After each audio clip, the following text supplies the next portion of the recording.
Y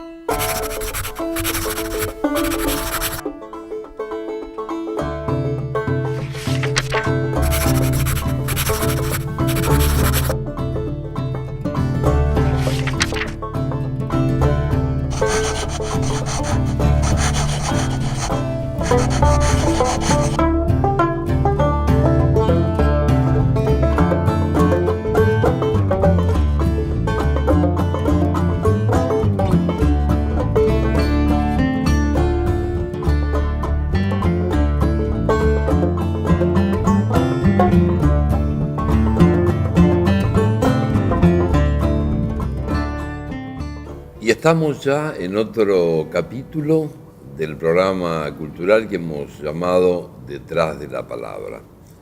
Hoy hemos invitado a un joven poeta de la comarca Viedma-Patagones, David González. ¿Cómo estás? ¿Qué tal, Tulio? Muy bien, muy bien, muy agradecido también por estar acá. Bueno, David, contanos desde cuándo hace que escribís vos. Mirá, yo creo que primero antes de empezar a escribir, empecé a leer,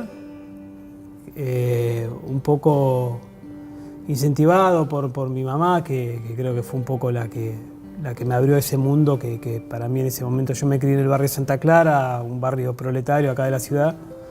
Pero bueno, en mi casa desde muy chico siempre estuvo eso.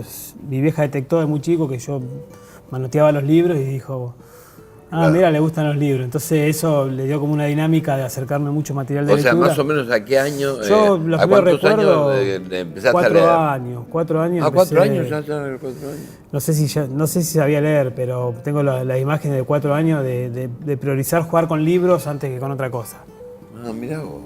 Los libros de Tribilín que había, claro. Te hablo de hace un montón de años. Sí. Eso un poco los recuerdos más infantiles. Después llega un poco todo lo que es la literatura más de niño, Verne, ¿viste? Salgari, todo ese tipo de cosas que venían en unas ediciones baratas que mi vieja siempre compraba. Después también hubo una época que llegó mucho libro de la ex Unión Soviética a mi casa. Mi vieja en un momento militaba en el MAS.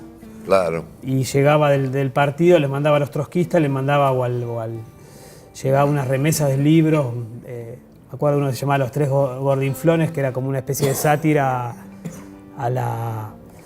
en ese momento a los zares, y como era como una especie de sátira para niños de la Revolución Rusa, ¿viste? Mira vos.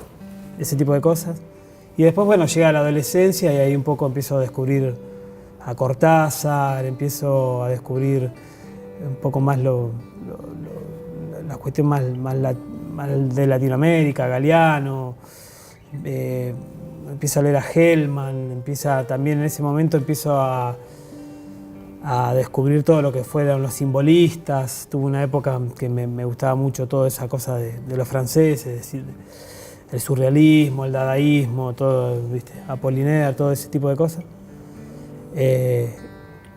Y bueno, básicamente leía mucho y después, bueno, me dediqué a hacer algunas otras cosas también artísticas, que por ahí no fue tanto escribir, como que durante un tiempo lo hacía, pero de una manera casi hasta clandestina, te diría, muy relajado. Y bueno, en los últimos años, en el medio también hice algunos talleres literarios con Ana María Estefanis. Hice, cuando tenía 10 años, hice con Lidia Uniken en el viejo taller de Rayuela. Mirá vos. Ese fue la primera vez que edité en papel. ¿Sí? Sí, teníamos 10 años, una antología de donde participaban todos los alumnos de los talleres en ese caso. Todavía la tengo, la verdad que... Y después, bueno, llegó una época donde me dediqué a hacer otras cosas, estuve haciendo teatro, estuve tocando rock, estuve haciendo otras cosas. Y hace más o menos unos 10, 15 años, un poco más de 15 años atrás, empecé como a leerme desde otro lugar y empecé, mirá, esto está bueno, y como que me empezaron a dar ganas de empezar a mostrar un poco más.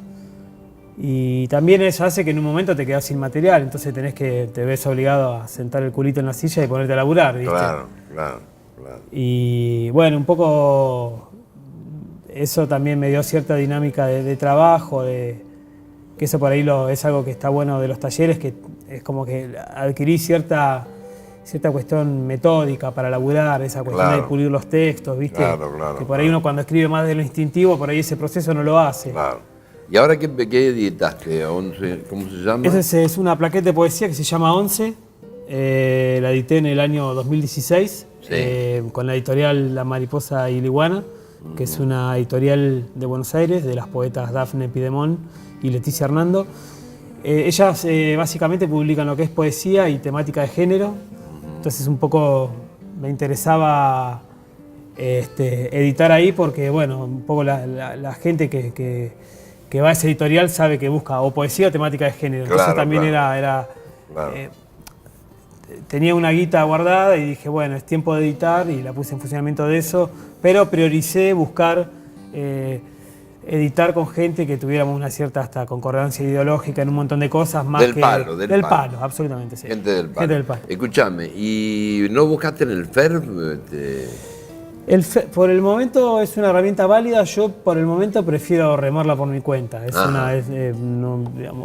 Prefiero por ahí, en este momento, prefiero por ahí no laburar con el Estado en ese sentido. Claro. Prefiero por ahí cierta autonomía o cierta cuestión, no por ningún prurito en general, sino porque me siento más cómodo laburando de esa manera. ¿Te sentís más cómodo? Sí. Bueno, y hablando de comodidad, ¿con qué otros poetas patagónicos o de la comarca vos compartís por ahí textos, mates? Y mirá, yo reconozco que tengo que hacer un poquito más de ejercicio de sociabilización. Sos medio metido adentro. Soy medio chúcaro. Bueno, pero tenés una obra de teatro. Tengo una obra de teatro, hago otras cosas. ¿Y esos son amigos tuyos con los que hiciste o conocidos? Con algunos soy más amigos, con otros son compañeros de proyecto, que establecemos relaciones para elaborar proyectos, pero igual yo busco priorizar gente con la que tengo una afinidad ideológica y también hasta, por ahí no llego a ser amigos, pero tengo una afinidad en lo personal, ¿viste? Decime, ¿querés leer algo del...? Bueno, voy a leer algunos poetas con los que sí me he tenido para no dejar cerrar. Eso es, por ejemplo, bueno, Liliana Campazo, Nito Fritz, gente que me ha invitado a leer, Iri Jiménez, en algún momento compartí mesa con Bruno Di Benedetto. En este momento estoy permeable a invitaciones y uno también, desde el modesto lugar de uno, trata también de abrirse un poco y romper cierta fobia que uno profesa. Bueno, a ver, lee aunque sea uno, después seguimos con otro. Voy a leer un textito que dice así.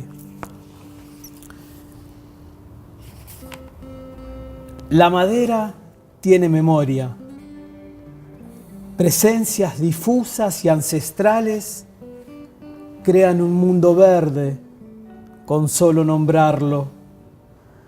La luz desciende verticalmente en silencios profanados por cipreses que simulan el bosque nos está mirando. Qué lindo, Qué lindo, y veo que has teatralizado el poema. O sea, no solamente... ¿Eso viene de la obra? ¿Eso está en la obra? Eso es una búsqueda que fue surgiendo un poco por necesidad de desacartonar un poco. Desacartonar un poco. Bueno, vamos a hacer un pequeño corte, tomamos un café y seguimos. ¿Cómo no?